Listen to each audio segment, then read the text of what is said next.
क्या वो सामना कर पाएंगे डोमिनेटर्स को इस मैच से एलिमिनेट क्या कर पाएंगे? मैक्सिबल्स का स्लैम इन लोड होता हुआ इंतजार करेंगे अभी फिलहाल के लिए, परखा जा रहा है इन सारे कॉम्पाउंड्स को, लेकिन बैकयार्ड से अगर केओजी ऊपर की तरफ आए तो शायद मैक्सिबल्स को कॉट इन सरप्राइज करने में वो रहेंगे कामयाब। अभी फिलहाल के लिए टीम केओजी के प्लेयर्स बैकयार्ड्स पर मौजूद हैं। एक साइड के ऊपर टीम टीयूडी भी अपने क्रॉसेस जमाए शिकारी शिकार करने को बिल्कुल है तैयार, लेकिन मैक्सिबल्स के प्लेयर अब आगे बढ़ करके डायरेक्ट स्लैम इन तो नहीं दिया, लेकिन यूटिलिटीज के चलते साथ ही मजीद इस सारे एरिया को खाली करवाना चाहेंगे। लेकिन ASX-i8 के क्रिप्टो उनके हाथ में भी यूटिलिटी है। लेट्स सी कि क्या मैक्सिबल्स के किसी प्लेयर को नुकसान वो पहुंचा पाएंगे। अभी के लिए IM77 यूटिलिटी दागा जरूर है लेकिन कोई भी नुकसान नहीं पहुंचाएगा। वहीं पर नीचे रहते KOG के प्लेयर वो भी हाथ में रखे ग्रेनेड आना चाहेंगे क्या ऊपर, लेकिन मैक्सिबल्स अगर जितना उन्होंने इस फाइट को डिले किया उतनी ज्यादा इंफॉर्मेशन उतना ज्यादा शोर शराबा आसपास रहती टीमों को उनकी तरफ अट्रैक्ट करेगा थर्ड पार्टी के लिए, और मैक्सिबल्स ये होने देना बिल्कुल भी चाहेगी नहीं। इतनी मेहनत कर कर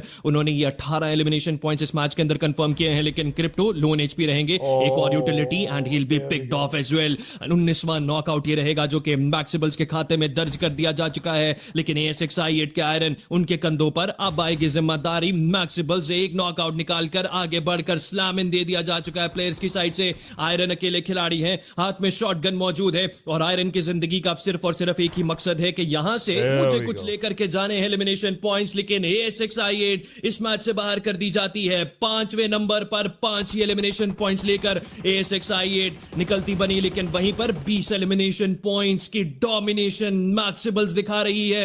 एंड लेट्स सी कि क्या चिकन डिनर जो किस्मत में है हासिल क्या कर पाएंगे मैक्सिबल्स के खिलाड़ी, या KOG कोई फुल स्टॉप लगा पाएंगे। लेकिन आप देखें स्ट्रैटेजी देखें मैक्सिबल्स की, KOG के ऊपर अगर स्लैम इन देते तो शायद वो बच ना पाते। उन्होंने एक ऐसे एरिया पर स्लैम इन दिया जो कि ना कि सिर्फ हाई ग्राउंड पर था, वहां पर कॉम्पाउंड्स भी थे, और अब मैक्सिबल्स के लिए KOG को बैकस्टैप करने का एक ओपनिंग बनता है, और KOG टीम से 2 प्लेयर्स पर आ चुकी है।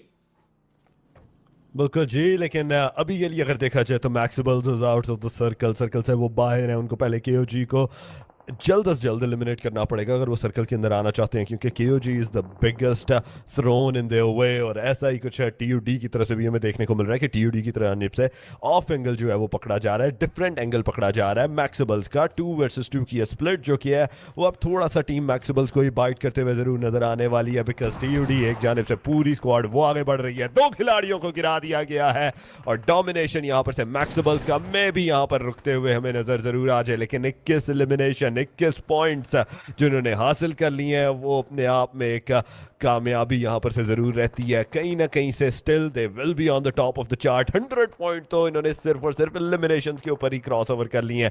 TUD के असद उनके ऊपर फायर जाएगा, पीका बॉय का, और लीजिए अब दोबारा से एक रिटेलिएशन टीम मैक्सिबल्स की जानिब से वो जरूर दी जा रही है। वार्नर काफी लो एचपी कर दिए जाएंगे, इन्वेडर को गिरा दिया जाता है। पीका boy the last guy, the last hope for the team. जहां पर TUD की अगर हम साथ ही साथ बात करें 4 मैन स्टैंडिंग के साथ अभी भी ये टीम हमें देखने को मिल रही है। असद बेशक नॉक है लेकिन रिवाइव आसानी से दे दिया जाएगा। Now it's the top 2 1 versus 4 की सिचुएशन, मैक्सिबल्स वर्सेस द टीम TUD, जहां पर 12 एलिमिनेशन आने का चांस है। और अगर मैक्सिबल्स की तरफ से किसी भी लम्हे 1v4 कर दिया गया तो ये 23 पॉइंट 27 पॉइंट्स वो बनते हुए नजर जरूर आ सकते हैं। लेकिन लेगेसी वो आहिस्ता आहिस्ता आगे बढ़ रहे हैं, बैक साइड से फुली कवर्ड उनकी टीम जो कि वो दे रहे हैं। ग्रेनेड जाएगा, प्लेयर्स को यहाँ पर नॉक कर सकते हैं, लेकिन S12 के वो पहले ही सारे के सारे मंजर को अपने नाम कर जाएंगे। TUD 12 एलिमिनेशन करने के लिए आदि आयरन यहाँ पे आ गए हैं। K2 और क्रिप्टो बैकलाइन से उनको कवर प्रोवाइड करना चाहते हैं, यूटिलिटी से कुछ इनिशियल नॉक निकालना चाह रहे हैं। एक प्रॉपर ये स्क्वाड फाइट है। जिस भी टीम ने ये फाइट जीती उनके पास बहुत अच्छा एरिया कवरेज बन के आ सकता है और नॉकडाउन निकाला जाएगा K2 की जानिब से, जो कि बहुत दूर थे, और उसी नॉकडाउन के ऊपर कंफर्मेशन भी आ जाती है। बड़े ही अच्छे सिंक में टीम ASI8 अभी खेलते हुए दिखाई दे रही है हमें। 100% एंड ASX-i8 उनके साथ ही साथ मैं PR को भी दाद दूंगा क्योंकि 8 एलिमिनेशन पॉइंट्स उन्होंने भी अपने लिए कंफर्म कर रखे हैं।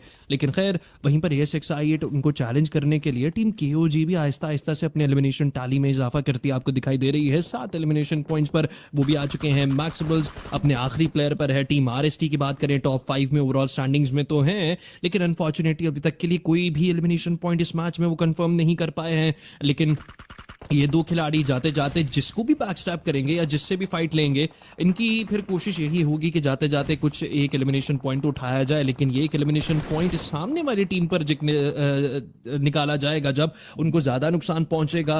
पॉसिबली शायद निकाल भी लिया जाए, चिकन डिनर उनका छीन भी लिया जाए। लेकिन खैर वहीं पर KOG Esports उनके प्लेयर गिराते हैं टीम RST के ऊपर कहर बरसाने के लिए। हर ही साइड से टीम KOG आगे बढ़ती आपको दिखाई दे रही है, लेकिन टीम ASXi8 वो भी इतराफ में मौजूद है। एक मजीद एलिमिनेशन पॉइंट कंफर्म किया जाएगा, 10वां एलिमिनेशन पॉइंट ये रहेगा जो कि ASXi8 अपने नाम कर चुकी है, और ये काम चिकन डिनर कर कर उन्हें खत्म करना है। लेकिन क्या वो कर पाएंगे अभी फिलहाल के लिए टीम KOG, जिनके 3 प्लेयर्स सामने की साइड पर मौजूद हैं, बल्कि चारों ही प्लेयर्स हैं। मिनी मैप पर अगर आप देखें तो 2 खिलाड़ी एक दूसरे के साथ इस रिज पर मौजूद है और बाकी दोनों को पीछे छोड़ा गया है, जो कि शायद अब आगे आकर टीम ASXi8 का जोन गेट कीप करने में थोड़ी सी कोशिश करेंगे, या शायद ASXi8 को कॉर्नर करने की कोशिश की जाएगी। लेकिन ASXi8 अभी तक के लिए सर्कल का अच्छा हिस्सा उनके पास मौजूद है एंड ASXi8 के प्लेयर्स अपना व्हीकल्स लेकर आगे बढ़ेंगे। K2 गलती करते हैं, नुकसान उठाना पड़ेगा, लेकिन हंटर को पकड़ लिया जाता है। बैकयार्ड्स पर से टीम फीनिक्स राइज भी आ रही है। 8 एलिमिनेशन पॉइंट्स उनके पास मौजूद हैं। ASXi8 अपने 10 को क्या 15 में तब्दील कर पाएंगे? अभी के लिए स्लैमिंज लोड हो चुके हैं। आयरन अपना व्हीकल लेकर के आगे बढ़ेंगे। फॉरन को पकड़ा जाता है। क्रिप्टो बैकयार्ड्स पर रहते उनके ग्रेनेड काम करेंगे, लेकिन अभी फिलहाल के लिए आयरन पर जिम्मेदारी आएगी, क्योंकि एंट्री फ्रैगर के तौर के ऊपर एक बड़ी जिम्मेदारी उन पर लाहक जरूर होती है। लेकिन प्रीतम साथ आएंगे उनका साथ निभाने के लिए। टीम KOG के हंटर अब फॉल बैक करते आपको दिखाई दे रहे हैं। स्मोक्स तो है मौजूद, लेकिन अनफॉर्चुनेटली KOG अब शायद आपको बचती ना दिखाई देगी। लेकिन सबसे बड़ी दिक्कत यहां पर यह है कि टीम फीनिक्स राइज अगर उन्होंने तहैया किया आगे बढ़ने का, तो ASXi8 के प्लेयर्स को नुकसान पहुंचाया जा सकता है। लेकिन ASXi8 इस मैच में एक कदम आगे, फीनिक्स राइज के प्लेयर्स को नॉकआउट किया गया उनकी साइड से, और वो जो एक इम्कान बन रहा था थर्ड पार्टी करने का, उसे वहीं पर ही जमीन बोस कर दिया जा चुका है। प्रीतम आगे बढ़ करके अपने लिए 12वां बल्कि 13वां नॉकआउट एलिमिनेशन पॉइंट में कन्वर्ट कर कर लेकर जाएंगे। और ASXi8 का वो कमबैक जिसका इंतजार कल के 5 मैचेस में हो रहा था, आज के पहले मैच में ना आ पाया, लेकिन दूसरे मैच में चिकन डिनर के साथ शायद आपको आता दिखाई दे। लेकिन ASXi8 के बिल्कुल सामने अभी भी कुछ इम्तिहान हैं जिनको पार कर कर उनको आगे बढ़ना है। टीम फीनिक्स राइज उनके प्लेयर एक को एलिमिनेट किया गया ASXi8 की साइड से, लेकिन अभी भी 3 खिलाड़ी उनके मौजूद हैं, और हमने देखा है बारहा कि 3 खिलाड़ियों पर भी चिकन डिनर निकाला जा सकता है। इनफैक्ट टीमें निकाल लेती हैं, लेकिन Phoenix rise it all depends on circle, कि सर्कल ही आखिरी है, इसके बाद और कोई सर्कल शिफ्ट नहीं आने वाला है, बल्कि ब्लू जोन श्रिंक होता आपको दिखाई देगा। By the looks of it seems like ASXi8 उनको ज्यादा फायदा है, ज्यादा प्लेग्राउंड उनके पास मौजूद है। लेकिन फीनिक्स राइज उनको निकालने हैं नॉकआउट्स ASXi8 के ऊपर, लेकिन ASXi8 उनके जो एक रग है दुखती, उस पर पांव रखा जाएगा मजीद कॉर्नर करने के लिए। स्लैमिन दे दिया जा चुका है, जो कि फीनिक्स राइज बिल्कुल भी एक्सपेक्ट नहीं कर रही थी या चाहती नहीं थी इस टाइम के ऊपर कि उनको स्लैमिन दिया जाए। लेट्स सी कि फीनिक्स राइज क्या कोई तोड़ है उनके पास टीम ASXi8 के डोमिनेशन को फुल स्टॉप लगाने के लिए।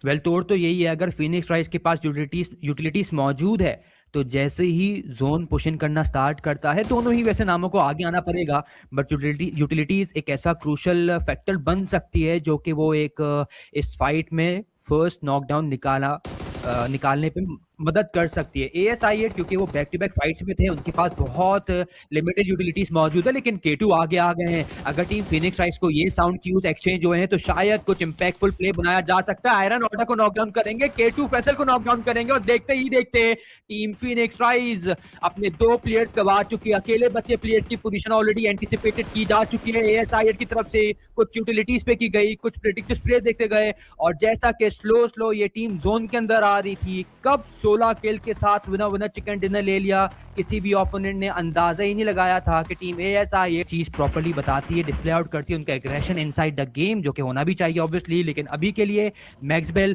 बामुकाबला नेगेटिव माइंड, बामुकाबला TUD, इन सारे मुकाबले में टीम नेमलेस का एक अकेला प्लेयर बचा है, जो कि भी किसी भी प्लेयर का एक प्लेयर खा के जा सकता है। लेकिन नेगेटिव माइंड के जमान आते साथ ही पिकअप को गिरा देंगे। गाड़ी के नीचे देखिए M77 जमान को गिरा देंगे, जैसी गाड़ी से एग्जिट लेंगे कॉप प्ले को गिरा देंगे। M77 यहाँ पे आके धमाके मचा रहे हैं और खत्म खत्म कर लिया जाता है। आखिरी कुछ ब्लोज दिए जाते हैं इन्वेडर की जानिब से। 4 को 8, 8 को 12 करके team Maxwell with in split seconds दो स्क्वाड को एलिमिनेट किया। इससे पहले उन्होंने टीम सन ऑफ अनार्की को एलिमिनेट किया, उसके चंद ही सेकंड्स बाद इन्होंने टीम नेगेटिव माइंड को भी एलिमिनेट करके ऑलमोस्ट 150 पॉइंट्स क्रॉस कर लिए हैं। लेकिन अब मुकाबला है, इससे पहले मैक्सवेल थी वर्सेस फीनिक्स राइज, अभी है मैक्सवेल वर्सेस टीओडी। नाजरीन, जंगी मैदान बदल जाता है, मैप बदल जाता है, लेकिन मैक्सवेल एक तरीके से कांस्टेंट फोर्स वो रहता है। इनफैक्ट उनके जो खिलाफ ओपोनेंट रहता है वो भी बदल जाता है। लेकिन देखना यह है, इससे पहले वाले मैच में टीम मैक्सवेल को हराया था, गिराया था टीम पीआर ने, क्या वही चीज टीयूडी कर पाएगी? क्योंकि दोनों ही तरफ 3-3 प्लेयर्स मौजूद हैं। एक तरफ टीम मैक्सवेल के पास 12 किल हैं, तो टीम टीयूडी के पास 8 किल रहने वाले हैं। लेकिन अभी यूटिलिटीज के बायस एक और प्लेयर का किल कंफर्म किया जाता है और 8 को 9 कर लिया जाता है। लेकिन F7X की पोजीशन कॉम्प्रोमाइज है। नोबो ने टीयूडी के निंजा को भी गिरा दिया है। इनफैक्ट बैक एंगल से M77 नोबो को गिरा जाएंगे और एक बार फिर ओल्ड क्लासिक 2v2 फाइट में आ जाएंगे, जहां पे इन्वेडर के साथ M77 मौजूद हैं। और अगर टीयूडी की बात करें, उनके भी 2 प्लेयर्स मौजूद हैं। 14 किल है मैक्सवेल के पास, 9 किल है टीयूडी के पास। और अगर टीयूडी ने इस मैच में जीत हासिल की, अपने आप को वो टॉप 5 के अंदर लेके जा पाएंगे, लेकिन ऐसा नहीं होता। और विनर चिकन डिनर यानी कि champion of this match yet again none other than Maxwell बन जाएंगे।